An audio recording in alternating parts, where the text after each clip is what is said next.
Salam sejahtera dan salam Sarawakku sayang, bersama saya Grace Chondi. Berita utama, filem dokumentari mengenai perayaan Gawaian Tu adalah salah satu platform mempamerkan sebahagian daripada tradisi komuniti Iban. Premier Sarawak Datuk Patinggi Tan Sri Dr. Abang Abdul Rahman Zohari Tun Datuk Abang Openg berkata, dokumentari ini merupakan inisiatif mantan Timbalan Ketua Menteri Sarawak Datuk Patinggi Tan Sri Alfred Jabu Numpang sekeluarga mendokumentasi sambutan tersebut untuk generasi muda Iban sendiri termasuk komuniti yang lain. Jelasnya, ini adalah satu usaha yang harus dicontohi oleh pelbagai etnik di Sarawak bagi mengekalkan warisan budaya menerusi penyimpanan digital untuk pelbagai tujuan, terutamanya bagi generasi akan datang. Ladies and gentlemen, but what struck me deeply was that the celebration I saw it happen was that the merriment has been an effective platform for intra and intercultural interactions, as Iban communities from other longhouses and places, including from overseas, join in the celebration, while others from other communities also came around as friends to appreciate this unique aspect of the Iban community. The documentary has also provided, through the multimedia, an important medium to showcase Sarawak's diverse socio-cultural aspects to be shared and appreciated by people beyond the shores of Sarawak. Beliau berkata demikian ketika menyempurnakan majlis pelancaran filem dokumentari Gawaian Tu di Muzium Budaya Borneo Kuching pada Selasa.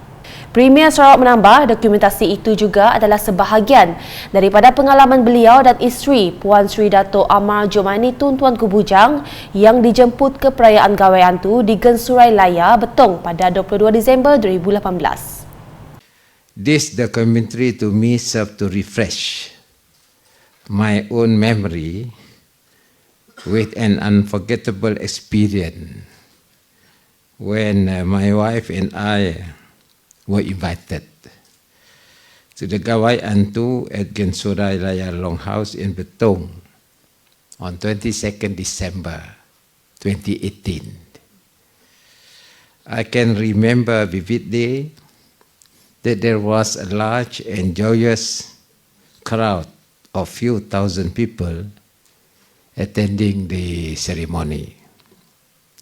Terdahulu ketika berucap, Datuk Patinggi Tan Sri Alfred Jabu yang merupakan penganjur dokumentari filem Gawaian Tu berkata, pelancaran filem dokumentari ini penting khususnya kepada masyarakat Iban dan Sarawak secara keseluruhan. Ujarnya, filem dokumentari tersebut dapat mengetengahkan warisan termasuk tradisi dan adat masyarakat Iban.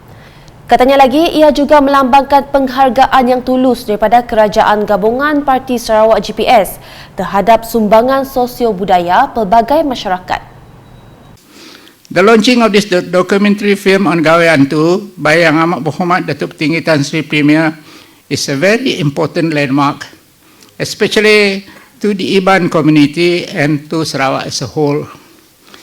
It symbolizes the very genuine appreciation from Sarawak GPS state government of the social-cultural contribution that each community, and significantly it is the manifestation of the open-mindedness, the sincerity and the deep respect from our Yang Amat Berhormat Datuk Patinggi Tan Sri Premier, who is always caring for the rakyat, sir. And you are always encouraging every community to treasure and nurture their culture and tradition. You are very good leader, sir, because you are very fair to all of us.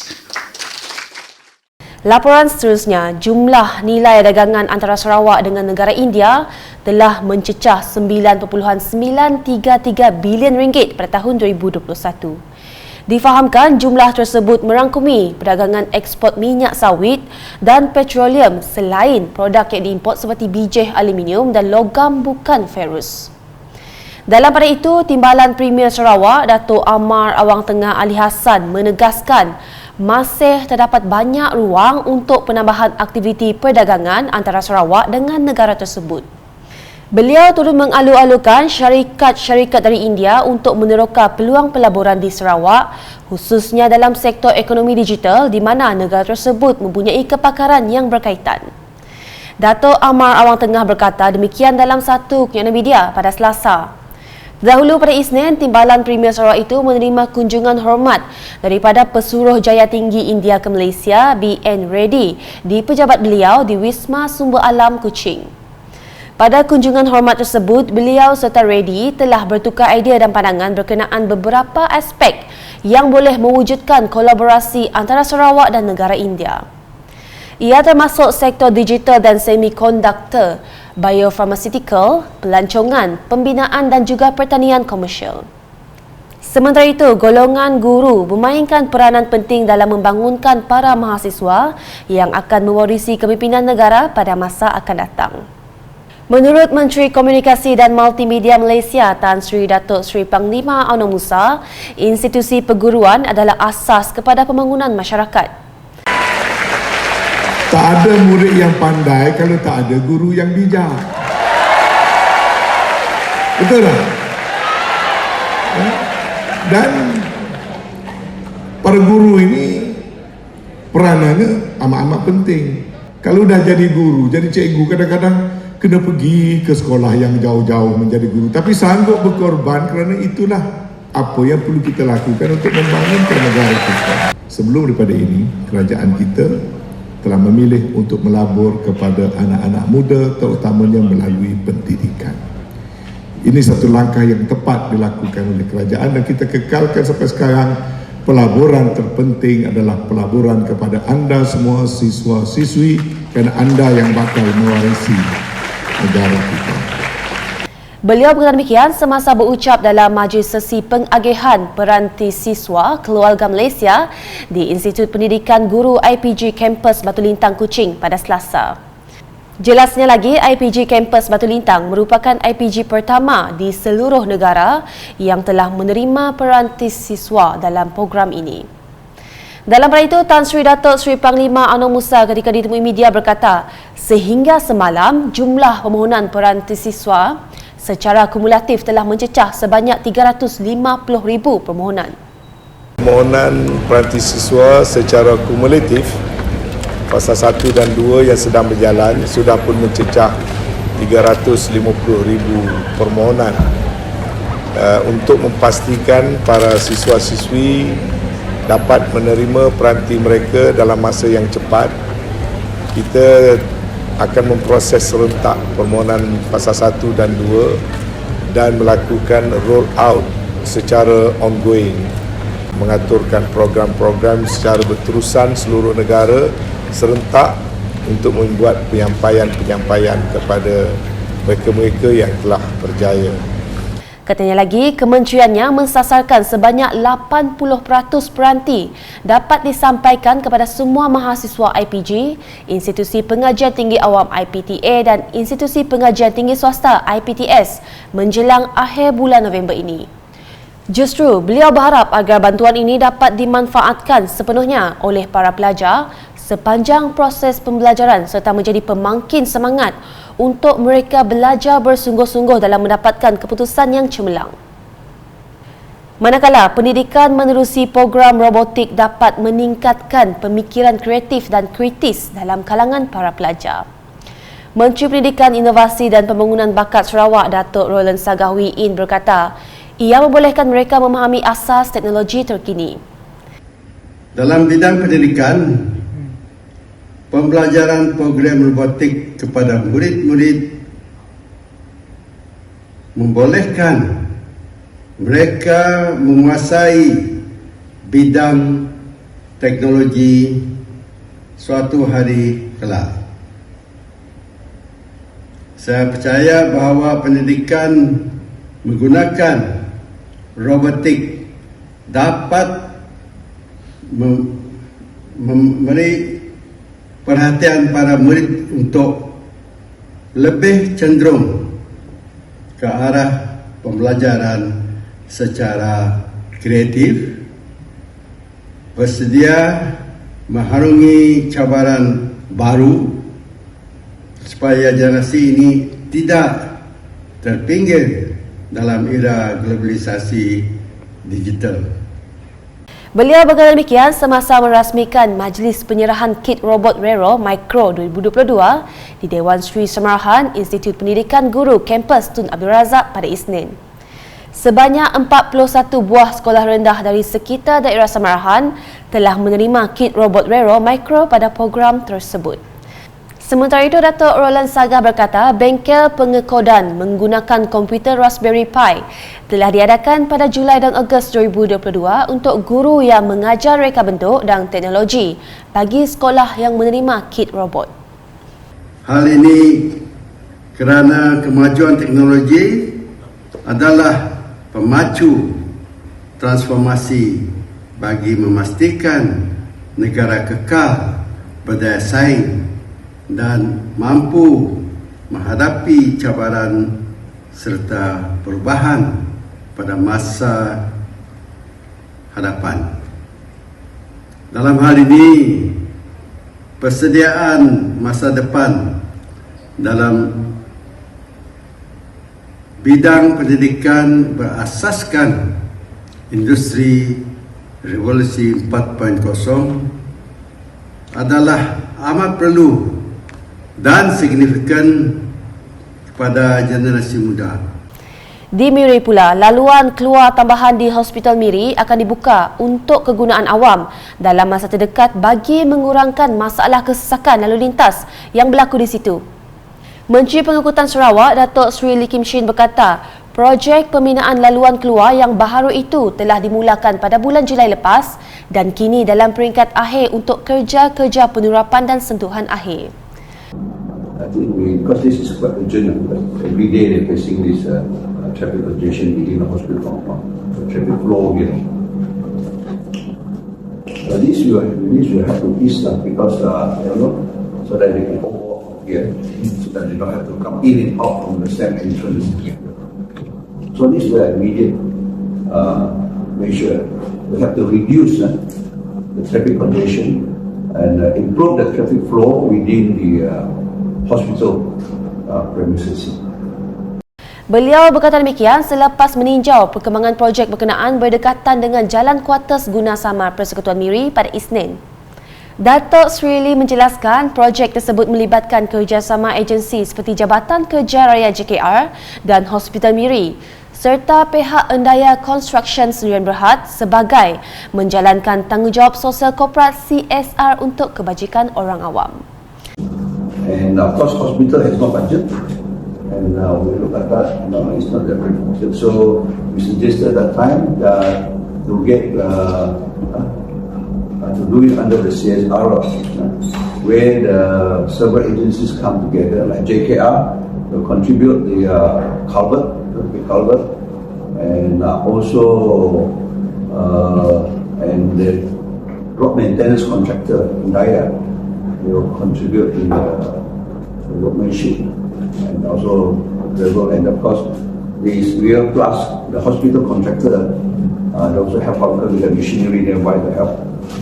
Sementara itu, beliau yang juga Ahli Dewan Undangan Negeri Adun Senadin turut memberi penekanan kepada penyelesaian jangka panjang untuk Hospital Miri memiliki satu ruangan parkir kenderaan yang bertingkat seperti yang terdapat di Hospital Umum Sarawak Kuching bagi memberi kemudahan kepada pengunjung. Ini kerana katanya sebaik sahaja bangunan hospital baharu itu siap, jumlah kenderaan kaki tangan hospital dan orang awam juga akan bertambah. Selanjutnya, penyelidikan tanah gambut di negeri ini penting bagi memastikan ianya dapat dibangunkan sepenuhnya secara lestari. Menurut Timbalan Menteri Perancangan Bandar, Pentadbiran Tanah dan Alam Sekitar Sarawak, Datuk Len Talwir Saleh, pembangunan tanah gambut secara lestari terutamanya dalam industri kelapa sawit mesti dilaksanakan untuk mengurangkan sebarang impak kepada alam sekitar.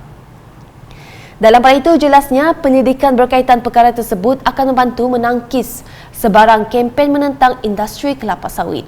Iaitu tindakan-tindakan kerajaan Sarawak untuk mengatasi masalah yang kita hadapi dengan perubahan iklim. Jadi oleh sebab itulah saya mengambil berat mengenai dengan penglibatan tiap-tiap warga Sarawak dan juga agensi-agensi yang berkenaan supaya sama-sama kita membantu tropi untuk menyediakan data-data supaya usaha kita untuk membangunkan negeri ini dalam industri kelapa sawit dapat dipertahankan dan dapat tidak diremeh-remehkan oleh mereka yang mempunyai kepentingan sendiri. Beliau berkata demikian semasa ditemui media selepas memberi ucap tama dalam program Asia Flux 2022 di Kompleks Institut Penyelidikan Tanah Gambut Tropika, Tropi, Kota Semerahan pada Selasa. Tambah beliau lagi, kejayaan Tropi yang telah dibubuhkan sejak tahun 2008 menunjukkan kejayaan Sarawak dalam bidang penyelidikan dan sains terutama ke atas tanah gambut tropika di negeri ini. Sementara itu, Asia Flux 2022 yang berlangsung selama 3 hari bermula 19 September memberi peluang kepada perwakilan untuk membentangkan aktiviti penyelidikan terkini serta sebagai platform untuk mereka bertukar idea dan pengalaman baharu mewujudkan hubungan penyelidikan dan juga meneroka kemungkinan penyelidikan kolaboratif.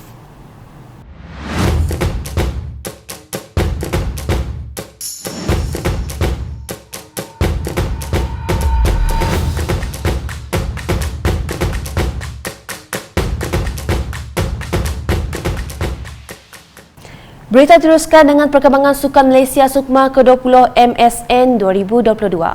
Sarawak sentiasa konsisten dalam melahirkan atlet-atlet sukan yang mampu menyina di kejohanan seperti Sukma.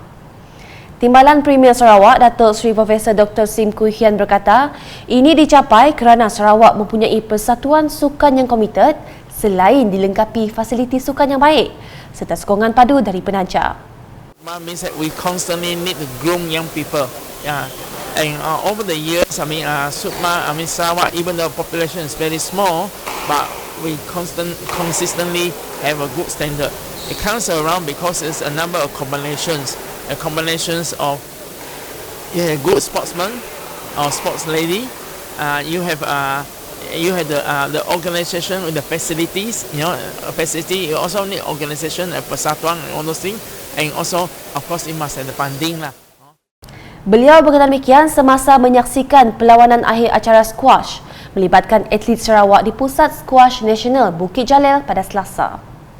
Tambahnya lagi, setiap pihak boleh menyumbang untuk memajukan arena sukan di Sarawak dan tidak meletakkan tugas itu di bahu Kementerian Belia Sukan dan Pembangunan Usahawan dan Majlis Sukan Negeri Sarawak MSNS sahaja. We want everyone to be healthy. And then we want to develop the sport further, and the bulk of it, the main ministry is Ministry of Sport, but everyone can contribute to the Ministry of Sport, be it shopping centre, be it be it the council and so on. Turut sama menyaksikan perlawanan akhir tersebut, bekas Adun Tanjung Datu, Datuk Amar Datin Patinggi Jamilah Anu. Datuk Seri Dr. Sim kemudiannya mengadakan lawatan ke Kamp 10 Pin Bowling Sarawak di Sunway Megaland, Sunway Pyramid. Sementara itu, gandingan Haris Daniel Jeffrey dan Natalie Sim Shu Eng mengesahkan pingat emas untuk Sarawak selepas menjinakkan rakan sepasukan Nathan Kweh Zebing dan Ma Si Yi dengan 2-1 dalam acara beregu campuran. Mereka tewas 9-11 pada set pertama namun berjaya bangkit pada set kedua dan ketiga dengan 11-9 dan 11-5. Ketika ditemu ramah, Harith yang membuat kemunculan pertama pada Tamasya Sukan amat gembira dengan kejayaan memenangi pingat emas.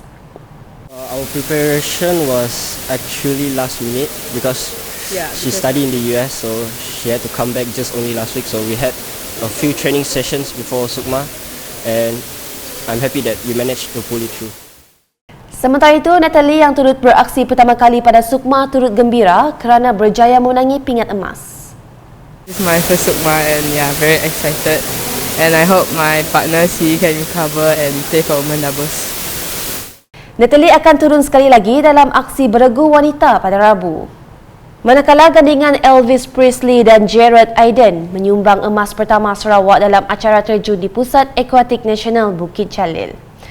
Kedua-dua penerjun muda itu mengumpul markah tertinggi 334.44 dalam acara platform seirama 3 meter untuk menewaskan cabaran Kuala Lumpur yang meraih perak dan Sabah untuk gangsa. Di Dewan Sri Sarjana Uni-10, skuad sepak takraw wanita gagal mempertahankan pingat emas dimenangi 4 tahun lalu di Perak apabila tewas 2-0 kepada Sabah dalam perlawanan beregu wanita. Gangsa pula dimenangi pasukan Perak. Setakat jam 5 petang, kontingen Sarawak sedang menduduki tangga ke-6 dengan mengumpul 13 emas, 18 perak dan 23 gangsa. Sekian edisi malam bersama saya Grace. Berita lebih lanjut boleh didapati di semua platform media sosial UKAS, termasuk portal ukas.sarawak.gov.my dan UKAS channel di YouTube. #Menyebar Fakta. Salam UKAS.